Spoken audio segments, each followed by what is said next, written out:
Hello दोस्तों, bio infinite academy में आपका स्वागत है। और अपनी ये वीडियो काफ़ी दिनों के बाद आ रही है। बीच में कुछ इशू हो गया था जिसकी वजह से, और पीछे की जो अपनी कुछ वीडियो थी वो भी डिलीट हो चुकी है। लेकिन अभी आप एक नई टेस्ट सीरीज स्टार्ट करने जा रहे हैं और ये नीट की प्रिपरेशन को बूस्ट करने में आपकी एक बहुत ज़बरदस्त हेल्प करने वाली है। और आज का जो अपना टॉपिक है वो है बायो मॉलिक्यूल। तो चलिए आप स्टार्ट करते हैं। इसके जूलॉजी और बॉटनी का पोर्शन रिव्यू यहाँ पे हो जाएगा। केमिस्ट्री और फिजिक्स के लिए टेलीग्राम चैनल ज्वाइन कर लीजिए, इसका पीडीएफ आपको वहाँ मिल जाएगा। और वीडियो को अपने हिंदी मीडियम के और दोस्तों के साथ भी शेयर कीजिए। चलिए क्वेश्चन प्रैक्टिस स्टार्ट करते हैं। पहला क्वेश्चन अपने को दे रखा है कि अमीनो अम्ल है, अमीनो अम्ल क्या नहीं होते, अमीनो अम्ल क्या नहीं होते। तो विस्थापित मीथेन, कार्बनिक यौगिक, अकार्बनिक यौगिक या प्रोटीन की संरचनात्मक इकाई। तो इसका जाएगा अकार्बनिक यौगिक नहीं होते।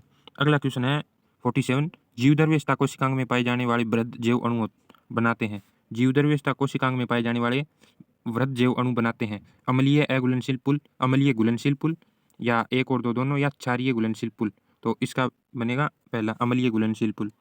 अगला क्वेश्चन है 48, प्रोटीन की संरचना के संबंध में गलत कथन का चुनाव कीजिए। यानी प्रोटीन के संदर्भ में अपने को गलत कथन पहचानना है। ये अमीनो अम्लों की श्रृंखला में विषम पॉलीमर होते हैं, या फिर प्राथमिक संरचना में प्रथम अमीनो अम्ल एन छोर अमीनो अम्ल होता है। प्रोटीन में केवल बाएं हेलिक्स दिखाई देते हैं। प्रोटीन बहुत से जैविक कार्यों के लिए तृतीय संरचना पूर्ण रूप से आवश्यक होती है। तो इसका बनेगा प्रोटीन में केवल बाएं हेलिक्स दिखाई देते हैं। अगला क्वेश्चन है सही कथन का चुनाव कीजिए, सही कथन का चुनाव कीजिए। अकार्बनिक उत्प्रेरक उच्च तापमान और उच्च दाब पर कुशलता से काम करते हैं, जबकि एंजाइम उच्च तापमान 40 डिग्री से ऊपर पर क्षतिग्रस्त हो जाते हैं। हाँ, ये सही है।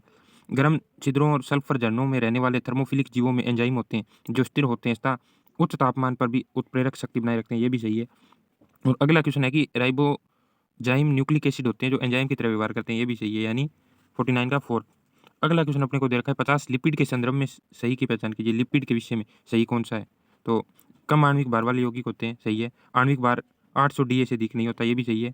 ये अम्ल के अघुलनशील भाग से होता है, प्राप्त होता है, ये भी सही है, यानी उपरोक्त सभी। अगला क्वेश्चन है 51 नंबर, निम्न में से कौन द्वितीय उपापचय नहीं है।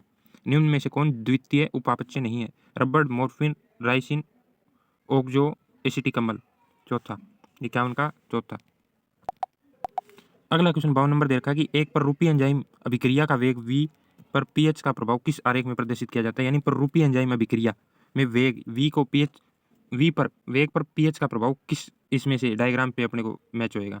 तो इसका पहला ये ऐसे दे रखा है, दूसरा अपने को ऐसे, और तीसरा दे रखा है उल्टा, और चौथा ऐसे दे रखा है। तो इसका अपने पास बनेगा 52 का तीसरा। अगला क्वेश्चन है 53 नंबर का कि दो कार्बनिक यौगिकों में निम्न में से कौन सा संरचनात्मक सूत्र इनके संबंधित कार्य को सही ढंग से पहचाना जा सकता है। पहला ये दे रखा है और दूसरा NH2, ये दो दे रखे हैं। तो इसका बनेगा 53 का तीसरा। ए लेसिथिन कोशिका झिल्ली का एक अवयव है, ए। अगला क्वेश्चन है 54 नंबर का, लिपिड के संबंध में निम्न में से कौन सा कथन सत्य है। लिपिड के बारे में कौन सी बात सही है। ये वसीय अम्ल तथा ग्लिसरॉल का एक बहुलक होता है, जल में घुलनशील, वसीय अम्ल संतृप्त या संतृप्त हो सकते हैं, तीसरा। अगला क्वेश्चन दे रखा है 55 नंबर का कि निम्नलिखित समूह में से कौन सा समूह वसीय अम्ल में उपस्थित होता है। तो इसका बनेगा कार्बोक्सिलिक समूह, पहला। अगला क्वेश्चन दे रखा है 56 नंबर का कि पादप में भिन्न में निम्न में से कौन द्वितीय उपापचय नहीं होते। 56, कौन से द्वितीय उपापचक नहीं होते।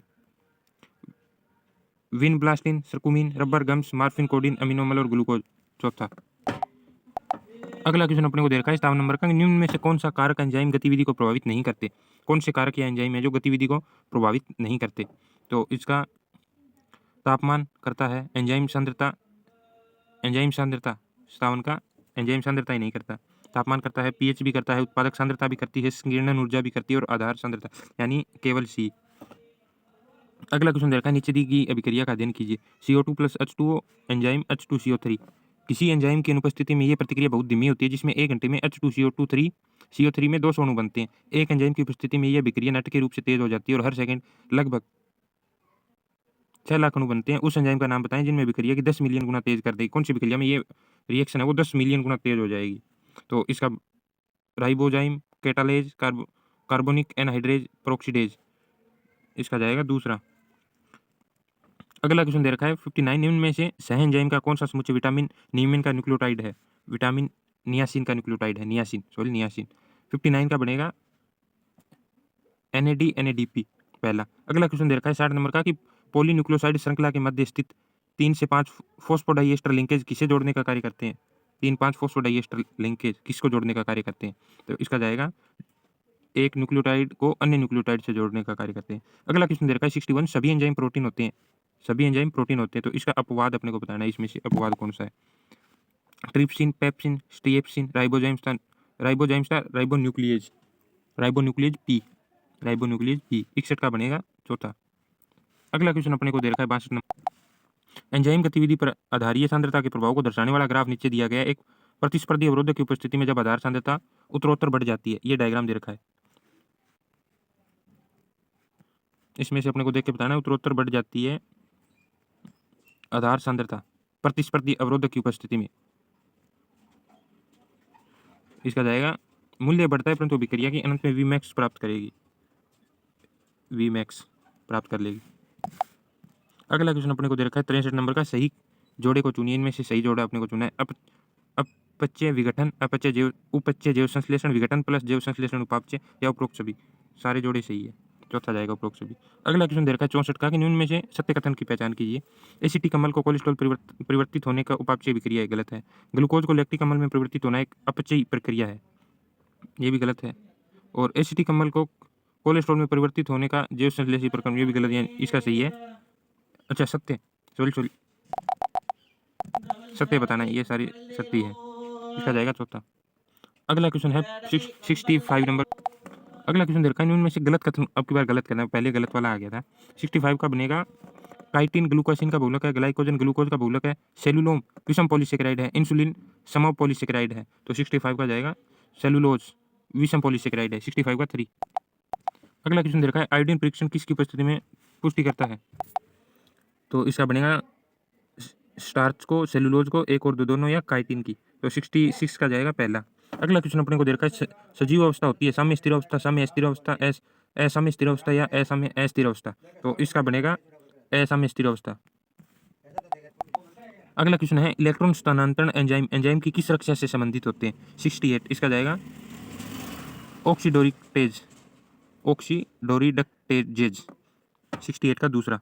अगला क्वेश्चन अपने को दे रखा है निम्न एंजाइम की कक्षाओं में कौन सा एस्टर इथर और पेप्टाइड बंधों को जल अपघटन को प्रेरित करता है? तो 69 का जाएगा लाइगेजेज, हाइड्रोजलेज या एक और दो दोनों। तो इसका जाएगा हाइड्रोलेजेज। अगला क्वेश्चन है 70 एंजाइम का के मूल्य आधार की वह सांद्रता जिस पर अभिक्रिया का वेग, यानी 70 इसका Vmax होगी, Vmax का 1/4, Vmax का 1/3, Vmax का आधा, चौथा। अगला क्वेश्चन है 71 प्रतिस्पर्धी संदमक की उपस्थिति में Vmax का क्या होगा? बढ़ती है, घटती है, नियत रहती है, पहले बढ़ती है फिर घटती है। तो 71 का जाएगा तीसरा, नियत रहती है। प्रतिस्पर्धी संदमक की उपस्थिति में Vmax नियत रहेगी। अगला क्वेश्चन है कौन सा तत्व प्रोटीन में अनिवार्य है? 72 NIPFEN। अगला क्वेश्चन अपने पास है 73 निम्न में से कौन सा कथन सही है? उपापचय की प्रत्येक रासायनिक अभिक्रिया एक उत्प्रेरित अभिक्रिया है। दूसरा है संजीव में कोई उत्प्रेरित अभिक्रिया नहीं होती। उत्प्रेरित शक्ति वाली प्रोटीन एंजाइम कहलाती है। उपरोक्त सभी, तीनों कथन सही है, यानी 4। अगला क्वेश्चन है 74 निम्न में से कौन वास्तविक बृहद जैव अणु नहीं होता? लिपिड। अगला क्वेश्चन है निम्न में से कौन क्षारीय अमीनो अम्ल है?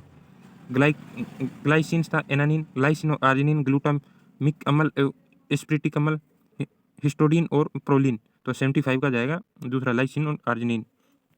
अगला क्वेश्चन अपने को दे रखा है वयस्क हीमोग्लोबिन के संदर्भ में गलत कथन को अपने को चूज करना है। पहला दे रखा है ये 4 उप इकाइयों का बना होता है, 2 उप इकाई और 2 अल्फा और बीटा 2 होती है। ये सरल प्रोटीन होती है, ये प्रोटीन का चतुर्थ संरचना होती है। 76 का जाएगा तीसरा, ये एक सरल प्रोटीन है। अगला क्वेश्चन 77 दे रखा है कि कोशिका के भीतर ग्लूकोज का परिवहन किया जाता है ट्रिप्सिन द्वारा, क्रिएटिनिन द्वारा, हीमोग्लोबिन द्वारा या फिर GLUT4 द्वारा। तो 77 का जाएगा चौथा, GLUT4। अगला क्वेश्चन अपने को दे रखा है 78 नंबर का निम्न में कौन एक, अगला क्वेश्चन है अपने पास 78 निम्न में कौन एक द्वितीय उपापचय के साथ दवाई भी है? कॉनकेनाविन ए, डाइट्रपिन्स, विनब्लास्टिन या रिसिन। 78 इसका जाएगा विनब्लास्टिन दूसरा। अगला क्वेश्चन अपने पास है 79 कि निम्नलिखित द्वितीय उपापचयों में कौन एक बहुलकीय पदार्थ है? रिसिन, मोनोट्रपिन्स, रबड़ या सरकुमिन। 79 का जाएगा तीसरा, रबड़। ये एक बहुलकीय पदार्थ है द्वितीय उपापचय में। अगला क्वेश्चन है 80 नंबर का अपने पास। नीचे दिया गया यौगिक है, ये अपने को यौगिक दे रखा है और पूछ रखा है ये है एटीपी अणु का एक अवयव मुख्य डीएनए के ओरी भाग पे पाया जाता है, एंजाइम गतिविधि धारण कर सकता है, कोशिका झिल्ली का एक अवयव हो सकता है। तो इसका बनेगा एटीपी अणु का एक अवयव, एटीपी अणु का एक अवयव। अगला क्वेश्चन अपने को दे रखा है 81 रामाचंद्रन प्लॉट का मुख्य का प्रयोग किस संरचना की पुष्टि के लिए किया गया था। रामाचंद्रन प्लॉट का प्रयोग किस संरचना की पुष्टि के लिए किया गया था। 81 का अपने पास इसमें आरएनए ट्राई एसिग्लो क्या लिख रहा है, ट्राई एसी ग्लिसराइड प्रोटीन्स या डीएनए, इसका जाएगा दूसरा प्रोटीन। अगला क्वेश्चन दे रखा है निम्न कथनों में से प्रोटीन के संदर्भ में गलत है। प्रोटीन एक विषम बहुलक होता है, समबहुलक नहीं है। कोलेजन जंतु जगत में पाई जाने वाली सबसे अधिक प्रोटीन होती है। संपूर्ण जैवमंडल में सर्वाधिक पाई जाने वाली प्रोटीन रूबीस है। पॉलीसेकेराइड श्रृंखला में प्रथम अमीनो अम्ल टी टर्मिनल अमीनो अम्ल का अंतिम अमीनो अम्ल एन टर्मिनल अमीनो अम्ल कहलाता है। 82 का अपने पास जाएगा चौथा, यही सही है। अगला क्वेश्चन 83 है वे एंटीबॉडी जो संक्रमणकारी कारक से लड़ने में सहायक होती है। पॉलीसेकेराइड अमीनो अम्ल प्रोटीन्स या ग्लूकोज होती है। तो 83 का बनेगा प्रोटीन्स होती है जो एंटीबॉडी जो संक्रमणकारी कारक से लड़ती है, प्रोटीन्स।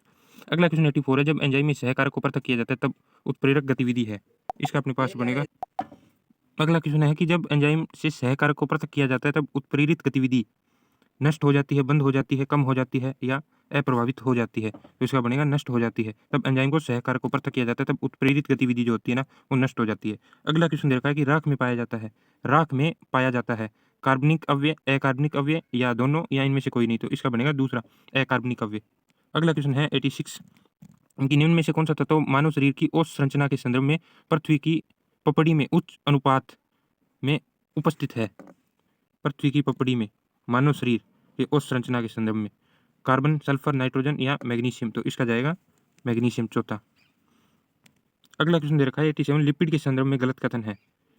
प्रकृति में द्रव विरोधी होना, प्रकृति में द्रव से नहीं होना, जल में अघुलनशील होना या 1 और 3। तो इसका बनेगा प्रकृति में द्रव से नहीं होना, लिपिड के संदर्भ में ये गलत कथन है, द्रव से नहीं होता। अगला क्वेश्चन 88 दे रखा है कि निम्न में से एक वक्र 3 स्थितियों में पीएच, तापमान और आधारीय सांद्रता के संदर्भ में एंजाइमेटिक गतिविधि को दर्शाता है। दो अक्ष एक्स और वाई, यानी ये एक्स है ये वाई है, क्या दर्शा रहे हैं इस डायग्राम में।